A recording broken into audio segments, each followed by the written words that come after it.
At SP Energy Networks, we've seen a sharp increase in the number of AO7 asset condition codes being reported. AO7 is the code used by smart meter installers when they call the distribution network operator to report exposed live conductors.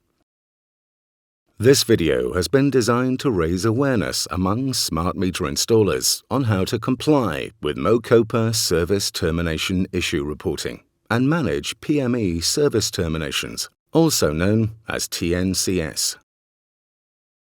Point of work risk assessment must be carried out, recorded, and control measures must be implemented. Appropriate PPE and tools as required in accordance with your company policy must be used. Images detailed in this video may differ from those found on site. If you're in any doubt, contact your supervisor for guidance. Great care must be taken when identifying PME configured cutout types. In some cases, there may not be a PME label. Here, we've presented common PME labels. There are others. Please be aware, occasionally there is no earth block fitted, and the consumer's earth wire may have been connected directly into the neutral block of the cutout. It is common for earth terminal blocks and associated earth conductors to be uninsulated. These do not require to be reported to the distributor. Pay particular attention to the connection of the earth cable into the neutral block. This type of earth provision is commonly referred to as PME, protective multiple earthing. It is also important to note some cutout types have a neutral earth link. This link shall only ever be closed or opened by the distributor. If the distributor has closed the link, the cutout has been configured PME. Pay close attention to the manner in which the cables are configured. As you can see, there is a separate earth wire which forms part of the service cable construction. This type of earth provision is commonly referred to as SNE, separate, neutral, earth, or TNS, terra, neutral, separate. Again, it is important to note some cutout types have a neutral earth link. This link shall only ever be closed or opened by the distributor. If the distributor has opened or removed the link, the cutout has been configured SNE. Here we have another example of an SNE service termination. This type has a clamp connection, usually found below the cable head chamber. This clamp forms an electrical bond to the armor or sheath of the service cable. This connection can also be soldered onto the sheath of the cable. Similar to the previous single-phase type, here we have a three-phase ironclad cutout. It has a clamp onto the sheath of the service cable. It is also referred to as SNE. Here we have the three-phase grey plastic cutout.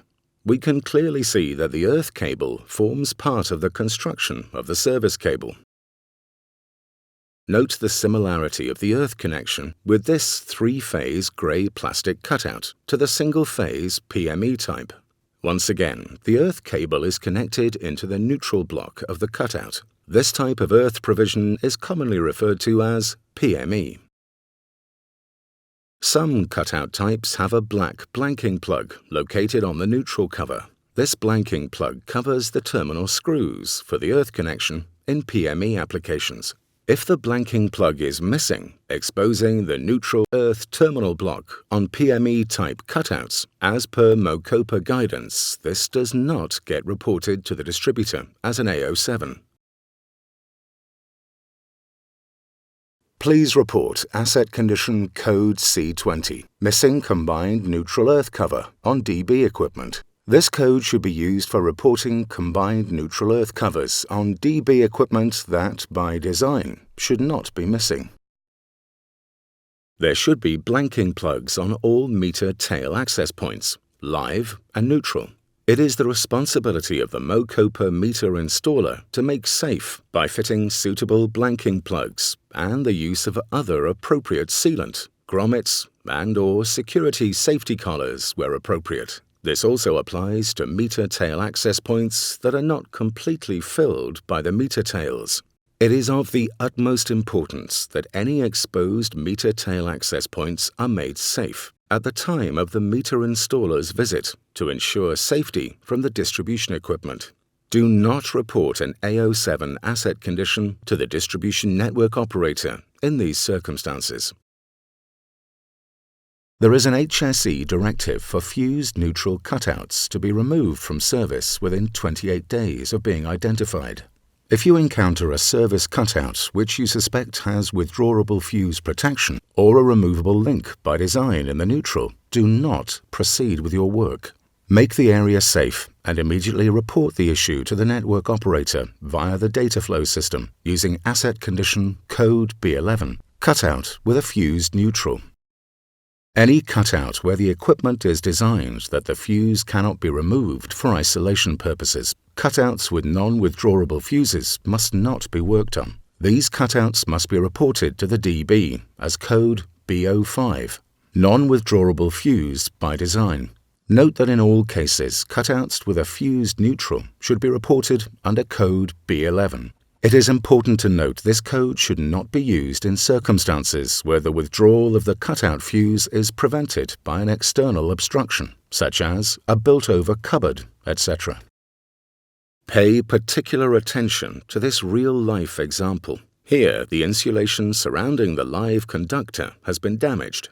Fortunately, the smart meter installer quickly identified this dangerous situation and called the distributor immediately, correctly raising an A07 and explained exactly what was wrong to the call handler. As a reminder, here is an extract from the MoCOPA guidance. The DB recommends that you remain on site. If you leave site, leaving an unsafe situation, you may be breaching your legal obligations under ESQCR with respect to, but not limited to, duty of cooperation, Part 1, Section 4. You may also be liable for any damage or injury caused as a result of not remaining on site to allow the DB to gain access. If you choose to leave site, it should be in strict adherence with your company's risk assessment policy. This needs to take into account that by leaving site, the DB may not gain access for an unspecified period of time, and you may be taking responsibility for the electrical safety associated with this work until such time as the DB gains access. If you're leaving site, ensure that you've informed the DB that you're leaving. We urge you to familiarize yourself with the examples contained within MoCOPA guidance for service termination issue reporting. When you discover these examples on site, you must strictly follow the correct procedures detailed within the guidance document to ensure reportable defects associated with the distributor's equipment are managed safely and effectively. Category A codes shall be reported by telephone and not be sent via data flow. Category A01, A05, A10, A14, A17, and A19 must not be left unattended under any circumstances. For Category A03, A04, A07, A12, and A15, it is permissible for the meter operator to undertake mitigating actions to ensure safety, install the meter, and leave site. Category B codes shall only be reported when the situation prevents you from installing and energizing the meter. Category C codes are used to inform the DB of an asset condition only and shall not prevent metering work from being carried out. Be vigilant, be thorough, be safe. Please remember that the content of this video does not supersede or replace your own company risk assessment, test procedures, or operational protocol. You must always refer to the latest revision of MoCOPA guidance for service termination issue reporting. However, the content of this video has been designed to raise awareness of specific A07 code reporting and how to best manage such issues. If at any time you're unsure, stop work and seek guidance from your supervisor.